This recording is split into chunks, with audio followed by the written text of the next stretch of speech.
अस्सलाम वालेकुम दोस्तों, कैसे हो? उम्मीद है कि सब खैरियत से होंगे। अल्लाह आप लोगों को ऐसे ही खुश रखे। आज मैं आपको माइकल जैक्सन की एक इबरतनाक और सच्ची कहानी 4 से 5 मिनट में सुनाना चाहता हूं, बिल्कुल सीधे सादे अल्फाज में जो आपको समझ में आए। माइकल जैक्सन को कौन नहीं जानता? माइकल जैक्सन जिसने म्यूजिक और डांस को एक नया अंदाज दिया। माइकल जैक्सन एक दिन नुजूमी यानी ज्योतिषी के पास गया और कहा कि मैं तुमसे 2 सवाल करता हूं, तुम इसका जवाब दो। नुजूमी ने कहा कि जरूर, मैं कोशिश करता हूं। माइकल जैक्सन ने कहा, क्या ये मुमकिन है कि मेरा ये जो काला रंग है ये गोरा हो जाए? और दूसरा मेरा सवाल ये है कि मेरी जिंदगी कितनी है, मैं कितने साल तक जिंदा रहूंगा? तो उस नुजूमी और ज्योतिषी ने कहा कि देखिए, जहां तक तुम्हारी शक्ल की बात है, ये जैसी है वैसी ही रहेंगी, इसको तुम बदल नहीं सकते। और जहां तक आपकी उम्र की बात है, इंसान दुनिया में 60-70 या बहुत हो गया तो 100 साल तक ही जिंदा रह सकता है। नुजूमी की ये बात सुनकर माइकल जैक्सन जोर जोर से कहका लगाया, यानी जोर जोर से हंसा और कहा कि तुम गलत हो। अगर तुम गलत नहीं भी हो तो मैं तुमको गलत साबित करके रहूंगा, और मैं ये दोनों काम करके रहूंगा। मैं अपनी काली शक्ल को गोरी भी कर दूंगा और मैं 150 साल तक यानी 150 साल तक जिंदा रहकर बताऊंगा। चुनाचे माइकल जैक्सन ने ये दोनों ख्वाहिशें पूरी करने की ठान ली। सबसे पहले उसने अपनी रंगत और शक्ल बदलना शुरू की। उसके लिए उसने अमेरिका और यूरोप के 55 चोटी के प्लास्टिक सर्जन डॉक्टर्स की खिदमत हासिल की। यहां तक कि 1987 तक उसने अपनी बिल्कुल शक्ल, जिल्द, हरकत सब कुछ बदल दिया। यानी काले और सियाह माइकल जैक्सन की शक्ल अब एक खूबसूरत औरत की शक्ल जैसी हो गई थी। एक नया और गोरा माइकल जैक्सन लोगों ने देखा, बल्कि देखी भी बोले तो चलेगा। उसने 1987 में बेट नाम की अपनी तीसरी एल्बम को जारी किया। ये गोरे माइकल जैक्सन की पहली एल्बम थी जो बहुत कामयाब रही। तकरीबन 3 करोड़ उसकी कॉपियां फरोख्त हुई। इस एल्बम के बाद उसने बहुत सारे सोलो टूर्स भी किए, मुल्कों शहर शहर गया और अपने शोज के जरिए उसने करोड़ों डॉलर कमाए। इस तरह उसने अपने काले रंगत को सबसे पहले शिकस्त दी। उसके बाद माइकल ने अपने माजी से भागना शुरू किया, अपने अतीत से भागना शुरू किया।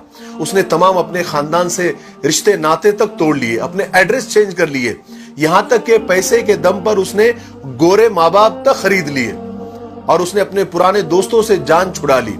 और इसकी वजह से वो अकेला भी होता गया और बनावटी और आर्टिफिशियल और मसनूई दुनिया में और उसके भंवर में वो फंसता चला गया। इसी आर्टिफिशियल तरीके से उसने एक बेटा बेटी भी पैदा किए। अब बारी थी 150 साल तक जिंदा रहने की, और उसने 150 साल जिंदा रहने के लिए वो जतन किए, वो तरीके अपनाए जो हम सोच भी नहीं सकते। वो सिर्फ ऑक्सीजन तंबू में ही सोता था और जरासीम और बैक्टीरिया और बीमारी के असरात से दूर रहने के लिए उसने दस्ताने पहनना शुरू कर दिए। लोगों से हाथ मिलाने से पहले वो हैंड ग्लोव्स पहनता था। लोगों से मिलने से पहले वो मास्क लगाकर ही घूमता था, लोगों से मिलता था। और खाना डायरेक्ट नहीं खाता था, वो स्पेशल खाना ही खाता था। और अपने साथ 12 डॉक्टर्स की पूरी टीम साथ में लेकर घूमता था। और ये 12 डॉक्टर्स मिलकर डेली रोजाना उसके जिस्म के एक एक हिस्से का टेस्ट करते थे। और खाना उसका पहले लेबोरेटरी में टेस्ट होता था, वहां से ग्रीन सिग्नल मिलता था, उसके बाद ये खाना खाता था। और उसका स्टाफ उसे रोजाना वर्जिश भी कराता था। यहां तक कि आप यकीन मानिए, उसने एक्स्ट्रा फेफड़े, दिल, गुर्दे, जिगर, आंखें सबका एक्स्ट्रा बंदोबस्त करके रखा था। यानी ऐसे डोनर्स तैयार करके रखा था जिसके घर का पूरा खर्च माइकल जैक्सन उठाता था। और वो डोनर्स भी हमेशा तैयार रहते थे कि कब हमारे दिल, गुर्दे, फेफड़े की जरूरत माइकल जैक्सन को पड़ जाए। और इन सब कारनामे करके माइकल जैक्सन को इस बात का यकीन हो गया था कि अब वो 150 साल तक आराम से जिंदा रह सकता है। फिर एक दिन 25 जून की रात आई। माइकल जैक्सन को सांस लेने में दुश्वारी, तकलीफ होना शुरू हुई। डॉक्टर्स को जैसे मालूम पड़ा, उन्होंने मुल्क भर के सारे डॉक्टर्स को माइकल जैक्सन के घर पे जमा कर दिया। दुनिया भर के डॉक्टर्स उसे मौत से बचाने की कोशिश करने लगे, लेकिन नाकाम हुए, फेल हुए। मजबूरी में हॉस्पिटल ले जाना पड़ा। और वो शख्स जो 150 साल जीने के लिए उसने सब कुछ किया, सिर्फ 30 मिनट में मर गया। 30 मिनट में उसकी रूह चुटकी से भी कम टाइम में खुदा के पास पहुंच गई। माइकल के मरने की खबर 10 मिनट में उस वक्त गूगल पर 10 लाख लोगों ने पढ़ी।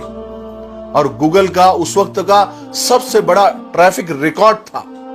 और इस हेवी ट्रैफिक की वजह से गूगल का सर्वर भी डाउन हो गया था, जिसके लिए गूगल को लोगों से माफी तक मांगनी पड़ी। पोस्टमार्टम के बाद पता चला कि बहुत ज्यादा, हद से ज्यादा एहतियात करने की वजह से माइकल जैक्सन का पूरा अंदर से जिस्म ढांचा बन गया था। वो गंजा था, उसकी पसलियां टूटी हुई थी, उसकी टांगों और हाथों पर इंजेक्शन के हजारों निशान थे, हजारों सुराख थे, और प्लास्टिक सर्जरी की वजह से वो पेन किलर का मोहताज हो गया था। लेकिन ये सारी एहतियात, ये डॉक्टरों की टीम, ये डोनर्स की टीम, ये इंजेक्शन, ये गोलियां, ये दवाइयां उसे मौत से नहीं बचा सकी। मेरे भाइयों, माइकल जैक्सन की ये मौत लोगों के लिए ऐलान है कि इंसान पूरी दुनिया पर फतेह पा सकता है, लेकिन अपने मुकद्दर को नहीं बदल सकता, अपने खुदा का मुकाबला नहीं कर सकता, मौत का मुकाबला नहीं कर सकता। इसीलिए किसी ने क्या खूब कहा है कि आगाह अपनी मौत से कोई बशर नहीं, सामा है 100 बरस का, पल की खबर नहीं।